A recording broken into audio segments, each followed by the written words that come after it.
வணக்கங்க. இது கதலி வாழைங்க. கதலிக்கு ஆர்கானிக் முறையில் கொண்டாந்துட்டுருக்குறேங்க. இது சரியாக 4 மாதம் முடிஞ்சிருக்குதுங்க. மரத்தோட வளர்ச்சி நல்லாவே இருக்குங்க. 4 மாதத்துக்கு தகுந்த மாதிரி இல்லைங்க, நல்லா இருக்குது. அடிமரம் நல்லா ஊக்கமாக இருக்கும், வளர்ச்சி நல்லா இருக்குதுங்க. நல்லா பசுமையாகவும் நல்லா நிரப்பாகவும் இருக்குது, பழுப்பு இல்லாமல் நல்லா இருக்குதுங்க. இது ஒரு தடவை இன்ஜெக்ஷன் பண்ணியிருக்குங்க இதில். அது மட்டை வெடிப்பு வந்துச்சுங்க, அதுக்காகவும் வளர்ச்சிக்காகவும் சேர்த்து டோட்டலாக பண்ணி கொடுத்துங்க, பழுப்பு வராமல் இருக்கிறதுக்காக. அதனால் நோய் தடுப்போடு நல்லா இருக்குதுங்க.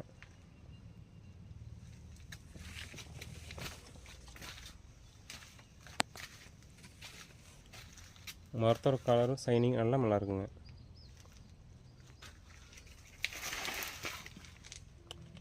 நல்லா கலர்ஃபுல்லாகவும் நல்லா இருக்குங்க.